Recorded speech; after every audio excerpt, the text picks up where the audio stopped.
Assalamualaikum anak-anak Lima Abu Bakar. Hari ini kita masih di bawah unit 11 iaitu Bahasa Kebangsaan bersama saya Cikgu Nuraihan.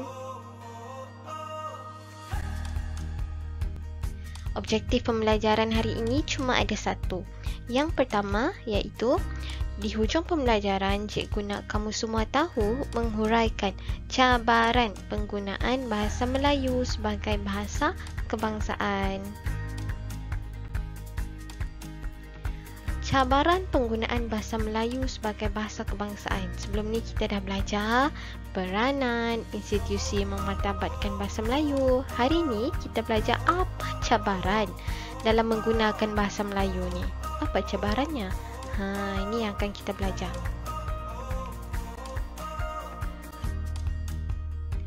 Rakyat Malaysia tanpa mengira kaum haruslah fasih menggunakan bahasa kebangsaan. Penggunaan bahasa kebangsaan yang menyeluruh dapat melahirkan sebuah negara maju. Bahasa Melayu merupakan bahasa kebangsaan yang digunakan dalam urusan rasmi. Walaupun terdapat pelbagai cabaran, kedudukan dan penggunaan bahasa kebangsaan perlu diperkukuh supaya fungsinya sejajar sebagai identiti negara. Cabaran yang pertama adalah dalam komunikasi harian.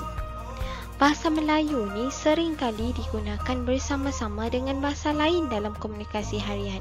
Sebagai rakyat, kita perlu mengutamakan penggunaan bahasa Melayu. Memang banyak bahasa yang digunakan, tapi kita kena utamakan bahasa Melayu.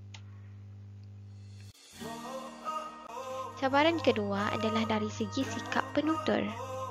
Sikap penutur yang malu atau tiada kesungguhan lebih menyukarkan usaha untuk memartabatkan bahasa kebangsaan. Setiap rakyat Malaysia mesti yakin dengan keupayaan dan kemampuan bahasa kebangsaan.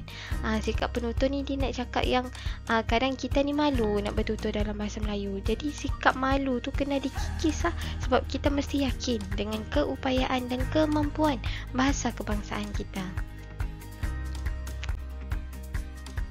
Cabaran yang ketiga adalah dari segi teknologi maklumat. Teknologi maklumat pada masa ini amat penting. Kebanyakan alat dan aplikasi teknologi maklumat menggunakan bahasa Inggeris. Itulah yang menjadi cabaran kepada bahasa Melayu. Sebab kebanyakan aplikasi semuanya dalam bahasa Inggeris. Seeloknya aplikasi itu dalam bahasa Melayu, bukan? Barulah kita dapat memartabatkan bahasa Melayu. Seterusnya adalah dari segi latar belakang keluarga. Ibu bapa atau keluarga perlu memberikan semangat dan tunjuk ajar kepada anak-anak dalam penggunaan bahasa kebangsaan yang betul.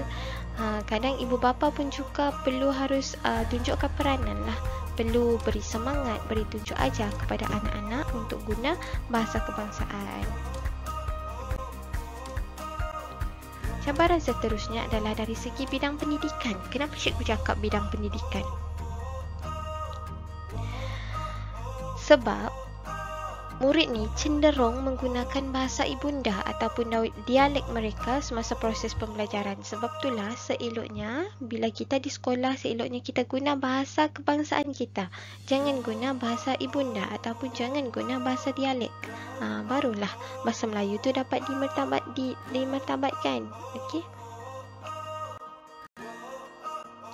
Penggunaan bahasa rojak. Penggunaan bahasa kebangsaan dalam sesuatu majlis atau media sosial banyak mencampur adukkan bahasa. Penyusunan ayat, kosakata dan sebutan sering disalahgunakan oleh masyarakat. Jadi itulah salah satu cabaran. Sebab orang sekarang ni banyak guna bahasa rojak. Jadi bahasa rojak tu merupakan cabaran kepada penggunaan bahasa Melayu. Jadi kita kena elakkan penggunaan bahasa rojak. Kalau bahasa Melayu semua. Jangan campur dengan Inggeris, campur dengan bahasa-bahasa lain kah. Kita guna penuh bahasa Melayu.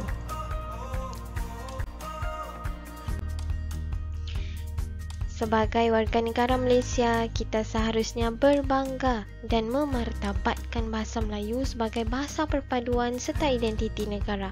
Walaupun terdapat banyak cabaran, kita haruslah sentiasa berusaha memartabatkan bahasa Melayu sebagai bahasa kebangsaan. Okey. Itu saja pembelajaran kita untuk hari ini, iaitu cabaran penggunaan bahasa Melayu. Cikgu dah sediakan soalan-soalan pengukuhan dalam laman Google Form. Cikgu nak kamu jawab dan tekan hantar. Itu saja sejarah untuk hari ini. Terima kasih anak-anak.